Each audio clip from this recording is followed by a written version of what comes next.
Hola a todos, mi nombre es Laura Mariño, soy profesora de inglés y profesora adjunta en la cátedra Medicina, Hombre y Sociedad. El objetivo de esta microclase del día de hoy es conocer las principales estrategias para conseguir una mejor comprensión e interpretación de textos en inglés. Vamos a hablar acerca de lo que son las estrategias de lectura básicas a la hora de abordar un texto en inglés. Si hablamos de estrategias de lectura, tenemos que definir primero qué es la lectura. Estamos hablando de un proceso destinado a construir el significado de un texto escrito. Cuando hablamos de texto, hacemos referencia a un tejido de palabras, una unidad de comunicación que adquiere sentido en determinado contexto. ¿Qué hacemos cuando leemos? Cuando leemos, pasamos la vista por lo que está escrito o impreso, comprendiendo la significación de los caracteres empleados. Cuando abordamos un texto, aparecen tres momentos de la lectura. En un texto en español probablemente no estén bien definidos esos momentos, pero a la hora de abordar un texto en inglés conviene definirlos como para poder organizar mejor este proceso.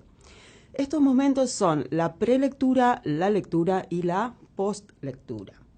En el momento de la prelectura es cuando una persona hace un muestreo, una mirada general, echa un vistazo como para ver con qué se va a encontrar a la hora de la lectura. Es el momento en el cual una persona observa el texto y todo aquello que llamamos paratexto, que quiere decir aquellos gráficos, imágenes o todo aquello que el autor considera importante agregar al texto como para organizarlo mejor. También en este momento es cuando hacemos predicciones, formulamos hipótesis que después veremos si se comprueban o no a la hora de la lectura.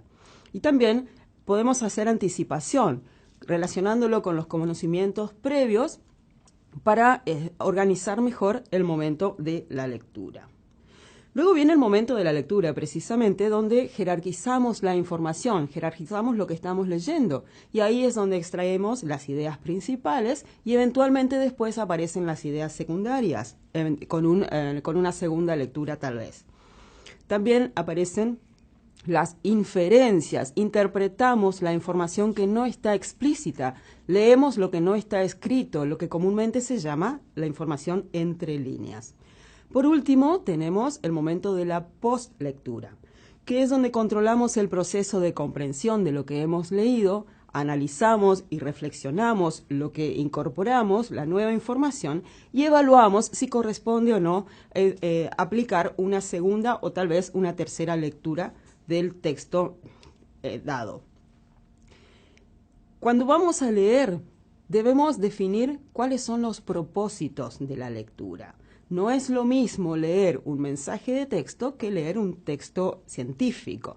Por eso, los distintos propósitos de la lectura son obtener información por algún motivo o por curiosidad, obtener instrucciones para alguna tarea de nuestro trabajo o vida cotidiana. Podemos leer también para mantener contactos personales o comerciales, para saber lo que está pasando o lo que ya ha pasado, o por placer o entretenimiento. Cuando abordamos un texto, vamos a ver que, más allá de las palabras en el mismo texto, aparecen distintas claves tipográficas. Y estas claves ayudan a una mejor comprensión. El autor las incorpora para resaltar palabras o frases o para agregar información extra. Dentro de estas claves tipográficas aparecen las palabras o frases en cursiva, en negrita. Aparecen también los nombres propios, números, fechas, paréntesis, comillas, gráficos, dibujos o imágenes. Estas claves tipográficas son comunes a los textos, tanto en español como en inglés. Sin embargo, en los textos en inglés aparece una clave tipográfica que es muy importante a tener en cuenta para no utilizar tanto un diccionario o a la hora de la comprensión. Y estas son las palabras transparentes o cognados, que son todas aquellas palabras que son iguales o muy similares en cuanto a su escritura en ambos idiomas y que tienen el mismo significado. Entonces, al momento de abordar un texto conviene tener en cuenta estas estrategias básicas. Primero, definir el propósito de la lectura. Una vez que nosotros tenemos en claro para qué vamos a leer ese texto, conviene primero leer las preguntas o actividades antes de comenzar el proceso de lectura para saber exactamente cuál es la información que estoy buscando. Conviene también crear preguntas sobre ese tema para contestarlas al final de la lectura, en una forma de anticiparse o predecir.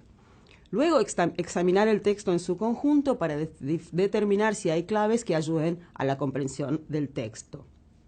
Cuando leemos, debemos leer el texto en frases enteras, no palabra por palabra. No lo hacemos en español, tampoco debemos hacerlo en un texto en inglés.